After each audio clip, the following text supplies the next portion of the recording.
एकदम फ्रेश है। यही है खाली बलर और है यही बोलना है। आगे देखें, तो हमको आज बात करनी है treatment of inventories, treatment of stock. Stock तीन तरह का बताया गया। सबसे पहले stock of raw material, stock of finish goods और stock of work in progress. इन तीनों का ट्रीटमेंट क्या क्या होता है उसको बताया गया। बताया गया स्टॉक ऑफ रॉ मटेरियल का ट्रीटमेंट होता है वो मटेरियल कंज्यूम में कर लिया जाता है। स्टॉक ऑफ फिनिश गुड्स को काम लिखा जाएगा, कास्ट ऑफ प्रोडक्शन ऐड और लेस कर दिया जाएगा। और इसी stock of work in progress को फैक्ट्री वर्ड में ऐड और लेस किया जाएगा। तो उसको बकायदा प्रोफार्मा बना के दिखाते हैं। जैसा कि हम जानते हैं यहाँ पर कार्डशीट बनाई जाती है। ये है कार्डशीट का प्रोफार्मा। इसमें देखो सबसे पहले लिखा जाएगा, ऊपर हेडिंग लगाई जाएगी मटेरियल कंज्यूम्ड। इसमें लिखा जाएगा सबसे पहले opening stock of raw material plus purchase of raw material. Short में लिखा रहा हूँ opening stock plus purchase minus closing stock of raw material. निकल क्या गया हमारे पास मटेरियल कंज्यूम। मटेरियल कंज्यूम में ही हम लोग ओपनिंग स्टॉक को और क्लोजिंग स्टॉक को ऐड लेस कर लेते हैं। तो उसका प्रोफार्मा तो पूरा बड़ा से बड़े स्क्रैप हो गया है, कुछ सेल हो गया है, कुछ वेस्टेज हो गया है, कुछ डायरेक्ट एक्सपेंसेस हुए हैं परचेज करने पर, अदर जगह से भी मंगवाया गया। जो भी हमारे पास आएगा उसको जोड़ा गया था और जो जा रहा है उसको बढ़ाया गया था ताकि निकल के आ जाए कि कितना कंज्यूम हुआ। निकल के आ गया हमारे पास ओपनिंग स्टॉक इतना था, परचेज कर दिया गया इतना हो गया, उसमें से इतना बचा हुआ है। इसका मतलब ये क्या हुआ तब आगे कंज्यूम हो गया होगा, तो कंज्यूम निकल के आएगा मटेरियल कंज्यूम। उसके बाद हम देखते हैं यहाँ पर डायरेक्ट लेबर, डायरेक्ट एक्सपेंसेस, ये जोड़ देते हैं। अब क्या बनाता है प्राइम कास्ट। अब यहाँ पर देखते हैं हम लोग हैं फैक्ट्री ओवरहेड, फैक्ट्री ओवरहेड। चलो फैक्ट्री ओवरहेड देख लेते हैं क्या क्या रहता है। जनरली जो रेंट रहता है इलेक्ट्रिसिटी, उसके अलावा सैलरी रहती है, repair and depreciation on machinery रहता है। ये जनरली रेट रहता है। भाई देखो ये जो है मैं इसको इधर कार में लिखा हूँ, ये फैक्ट्री वर्ड आएगी। ये क्या है फैक्ट्री वर्ड है, लेकिन फैक्ट्री वर्ड पूरा नहीं बोला जाएगा अभी। तो मैं पूरा जब लिखूंगा मेन कॉलम में तब जाके होगा। इसमें क्या करेंगे, अब देखो यहीं पर लिखा रहेगा add opening stock of work in progress. इसमें ऐड होगा लेस क्लोजिंग स्टॉक ऑफ, ये जो निकल जाएगा नेट, यही आपका क्या निकल जाएगा, ये फैक्ट्री वर्ड हुआ। इसका मतलब भी हो जाएगा हमें लिखा है यहाँ पर stock of work in progress, किसमें लिखा जाएगा फैक्ट्री ओवरहेड में लिखा जाएगा।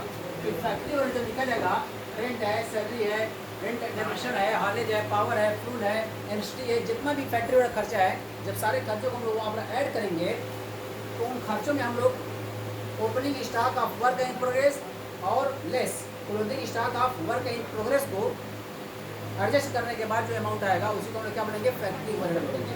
अब फैक्ट्री ओवरहेड जो यहाँ पर जोड़ देंगे तो क्या आ जाएगा आपका वर्क कास्ट आ जाएगा। अब वर्क कास्ट के बाद आता है यहाँ पर ऑफिस ओवरहेड। ऑफिस ओवरहेड जोड़ देंगे यहाँ पर ऑफिस ओवरहेड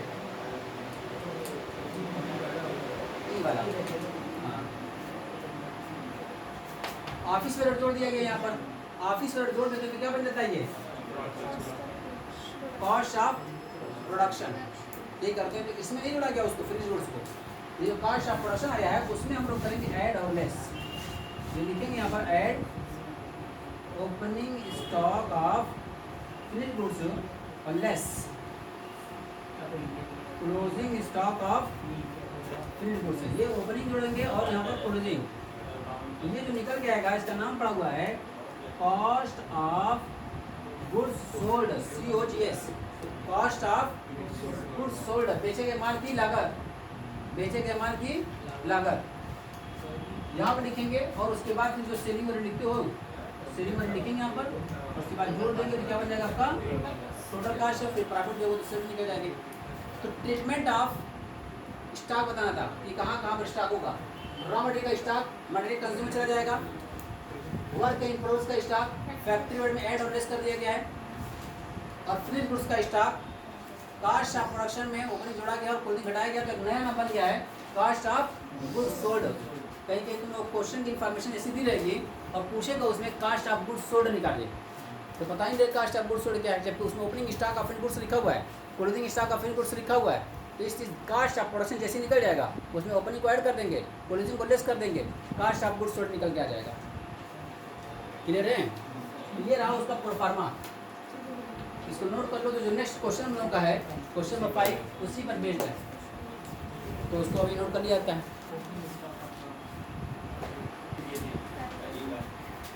ये आज तो क्लास आम दिन के हिसाब से पहले ख़त्म की गई थी। देखो तो दिख रहेगा 5 नंबर देखना।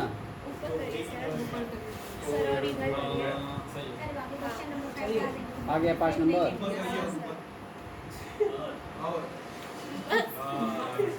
5 नंबर आ गया ना पूरा?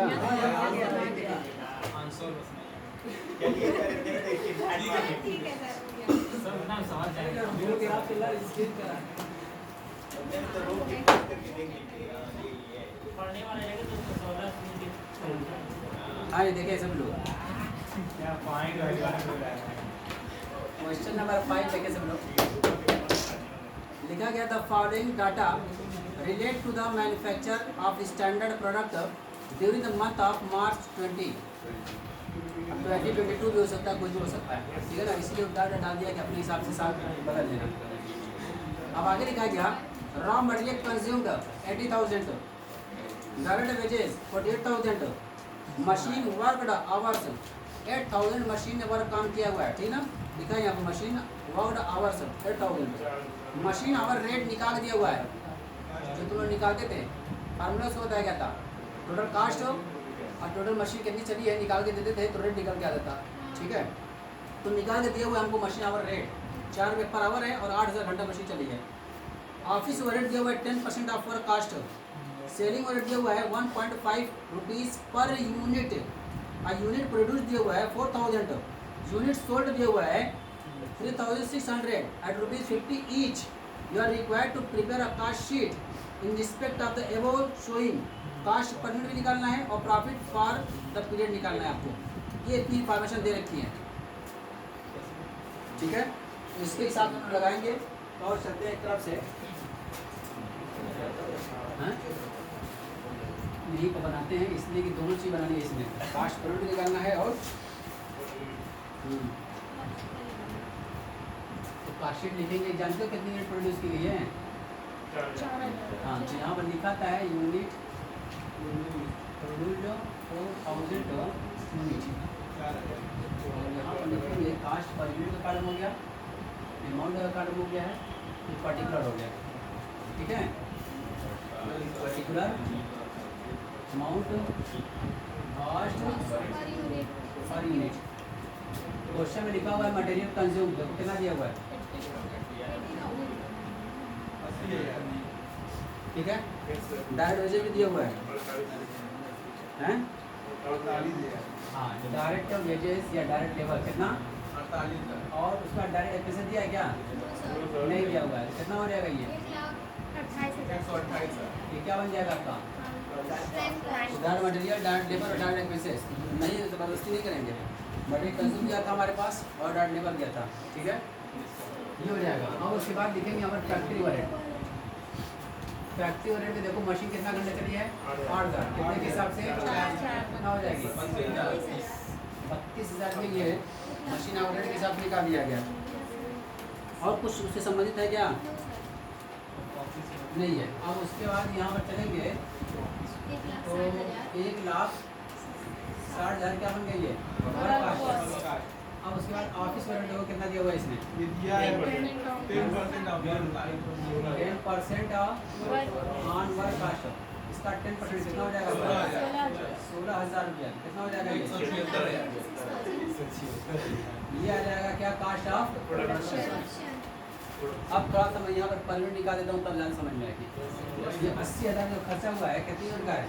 4,000 का। एक यूनिट कितना हो जाएगा आपका? 20 रुपया। 48,000 का खर्चा हुआ है आपका 4,000 यूनिट का। इस यूनिट कितना हो जाएगा आपका? 12 रुपये। ये कितना हो जाएगा आपका? 32।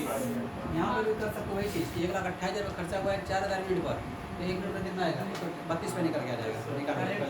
ठीक है, ये 32,000 का खर्चा हुआ है 4,000 यूनिट पर, इसलिए कितना हो जाएगा? 8 में कितना हो जाएगा टोटल? 40। उसको भी निकालना तो वही बात ना है कि टोटल वर्क कास्ट 1,60,000 रुपया है 4,000 यूनिट की, तो एक यूनिट कितनी आ जाएगी? 40 रुपये निकल के आ जाएगी। ऐसे आप 16,000 रुपया खर्चा हुआ कितना हो गई? अब यहाँ पर थोड़ा सा नहीं, लंबी सांस नहीं ली, तब जाकर समझ में आएगी। और अगर यहाँ पर एग्जाम देने जाओ, अगर ये क्वेश्चन आ जाए यहाँ पर तो पहले थोड़ा पानी पीने बेटर रहेगा, 2-3 घूट, ठीक है ना? 2-3 घूट पानी पीने तब जाकर यहाँ पर दिमाग खुलेगा। देखो ये जो टोटल अब तक जो कास्ट निकाले, कास्ट ऑफ प्रोडक्शन तक कितनी यूनिट निकाले हो? 4,000 यूनिट का निकाले हो। और एक यूनिट कास्ट कितनी आ रही है? 4,000 यूनिट की कास्ट ये है 1,76,000 रुपया, यानी पर यूनिट कास्ट कितनी आ रही है? 44 रुपया पर यूनिट कास्ट आ रही है आपकी। लेकिन जो बेचा गया है कितना यूनिट बेचा गया है? 3600। इसका 4 यूनिट बची है, नहीं बची है? तो जो बची है ये कौन सा है? स्टॉक ऑफ रॉ मटेरियल है, स्टॉक ऑफ फिनिश्ड गुड्स है, या stock of work in progress है? फिनिश्ड गुड्स का स्टॉक है।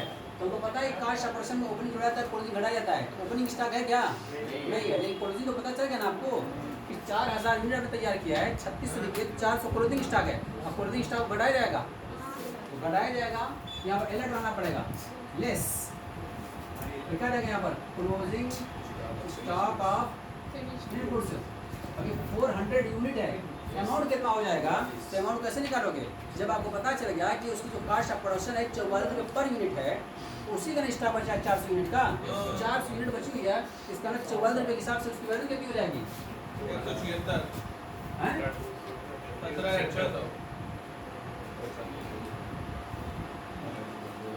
17,600। सबको पता है कि 1,76,000 जो कास्ट ऑफ प्रोडक्शन आया था, उसमें opening stock of finished goods जोड़ा जाएगा, closing stock of finished goods घटाया जाएगा। तो ओपनिंग स्टॉक तो नील है, लेकिन क्लोजिंग स्टॉक 400 यूनिट था, और 400 यूनिट की वैल्यू इसने नहीं लिखी थी। तो यूनिट कहाँ से लिया है? जो कास्ट ऑफ प्रोडक्शन की पर यूनिट होती है वही कास्ट मानी जाएगी क्लोजिंग स्टॉक, क्योंकि उसी का नंबर बचा होगा। तो इसलिए 44 रुपये के हिसाब से 17,600 बढ़ा देंगे तो कितना आ जाएगा आपके पास? नहीं बताओगे? नहीं बताओगे ना? इसको क्या बोलते हैं लोग हैं?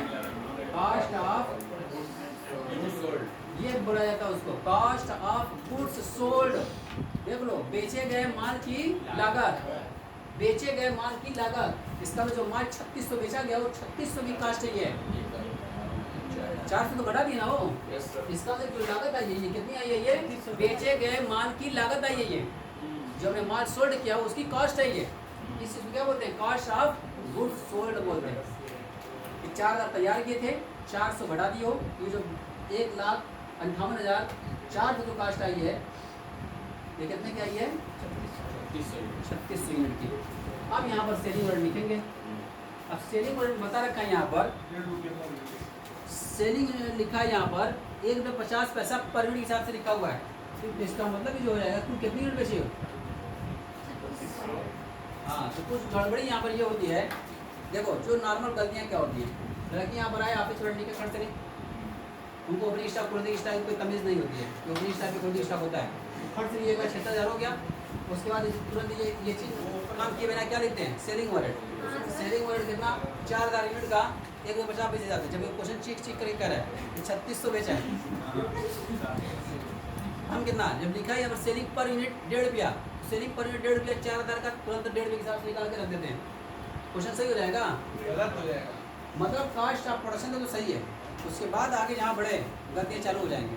इसे अलर्ट रहना होगा कि कितनी यूनिट तैयार किया है, 4,000 यूनिट, इसलिए बार बार वहाँ लिखा रहता है यूनिट प्रोड्यूस कितनी की गई है, 4000 यूनिट बेची गई, कितनी 3604 तो बेची होगी, वही आपका closing stock of finish goods है, तो उसको घटाने के बाद जो आएगा कास्ट ऑफ गुड्स सोल्ड आ जाएगा। अब उसके बाद जब सेलिंग वैल्यू लिखेंगे तो 3600 बेचा गया और रेट में पर यूनिट कास्ट है उसकी, ठीक है ना। तो कितना रुपया आ गया आपका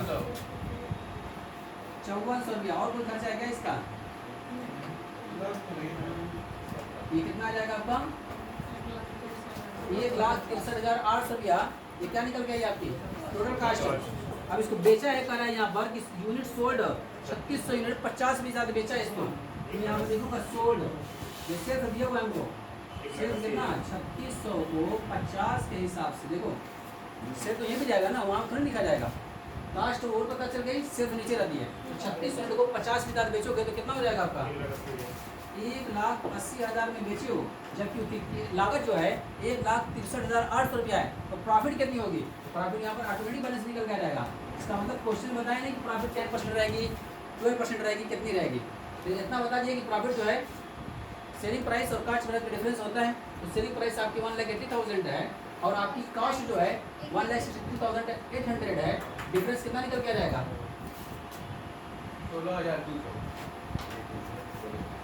16,200 तो प्रॉफिट निकल के आ गई। अब इसको कास्ट पर निकालना चाहते हो आप निकाल सकते हो, जितना है सब 40 से 54 के हिसाब से आएगा। हाँ 5400 जो खर्च हुआ है ये 1,50 के हिसाब से आएगा, निकाल दिया हुआ है। ये कितना हो जाएगा तब पता है ना, ये हो जाएगा आपका 44 से 45 रुपया 50 पैसा। और ये आपका 16,200 का निकाल दोगे 4,000 से, तो कितना हो जाएगा देखो ये बताओगे ना,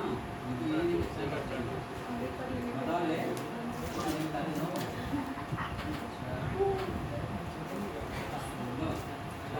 तो 45 आ रहा है क्या, ये भी आपको नहीं ना चाहिए 45 रुपया।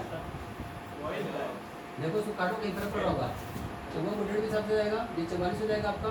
ये 16,200 को डिवाइड करो एक बार तो 4,000 से 4,5 20 ही आएगा ये, ठीक है। चलो ये हो गया आपको 45 रुपये हैं, देखो कितना आएगा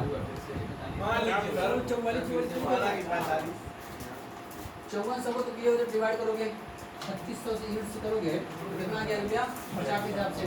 इसका मतलब ये हमारे पास हो जाएगी 50 पैसा। उसके बाद 16,200 जो प्रॉफिट हो जाएगी, ये कितनी की हुई है 3600 की हुई है, डिवाइड करोगे कितना आ जाएगा, डिवाइड कर 3600 16,200 प्रॉफिट कितनी यूनिट की है 3600 की है। जब वर्ष में ज़्यादा मत कर देना, कितनी आ जाएगी देखो हैं 16,200 को डिवाइड करो 3600 से,